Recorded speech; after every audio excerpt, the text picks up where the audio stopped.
Hello. Sharad Pawarji, देशाचे माजी पंतप्रधान डॉक्टर मनमोहन सिंग यांचं निधन झालंय आणि देशासाठी हा मोठा धक्का आहे, देशाची ही मोठी हानी आहे.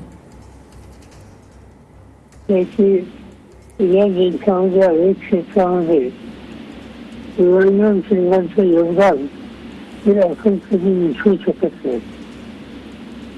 व्यक्तीचा मला त्यांच्या आणि दोघांनी एकत्र काम अनेक वर्ष केलं. महाराष्ट्राचा मुख्य हॅलो हॅलो हा हा तुमचा आवाज आमच्यापर्यंत पोहोचतोय. महाराष्ट्राचा मुख्यमंत्री असताना ते रिझर्व्ह बँकेचे गव्हर्नर होते. त्या कारखान्यामध्ये दैनिक होते. नंतरच्या काळामध्ये केंद्र सरकारमध्ये अर्थ खात्याचे सचिव म्हणून त्यांनी जबाबदारी सांभाळली आणि नर्सिंग यांच्या मंत्रिमंडळामध्ये माझ्याकडे संरक्षण खातं आणि त्यांच्याकडे अर्थ खातं आम्ही एकत्रित काम केलं. अत्यंत सुस्वभावी विनम्र आणि सरकारांच्याबद्दलची एक प्रतिष्ठा ठेवण्याच्याबद्दल अत्यंत काळजी घेणारे असं ते व्यक्तिमत्व होतं.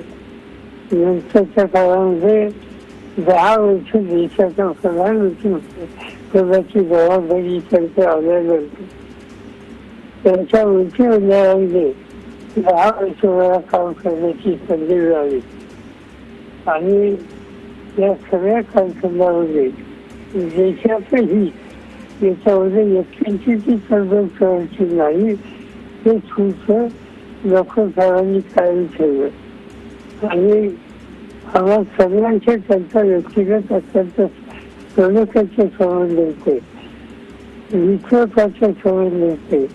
आज ते आमच्यामध्ये नाही याचा प्रचंड धक्का हा माझ्यासारख्यावरच आहे. या देशाच्या कुठल्याही लोकांना असं असेल याची मला शंका नाही. आणि म्हणून भारत पार्टीच्या एका अत्यंत स्वच्छ शैलीच्या कारखान्यात आणि देशाच्या हिताचा विचार करणाऱ्या सूत्राला भारत पार्टीच्या खुर्च्याला आपण आज मुक्त आपण आपल्या प्रकारचे दूर दिले, आपण मोकळे यावं हा एक प्रचंड एक दुःखद आमच्या सगळ्यांना आहे. त्यांच्या कुटुंबियांच्या या दुःखामध्ये मी व्यक्तीच्या आणि माझं कुटुंब मनापासून सहभागी आहे एवढं सांगू इच्छितो. नक्कीच.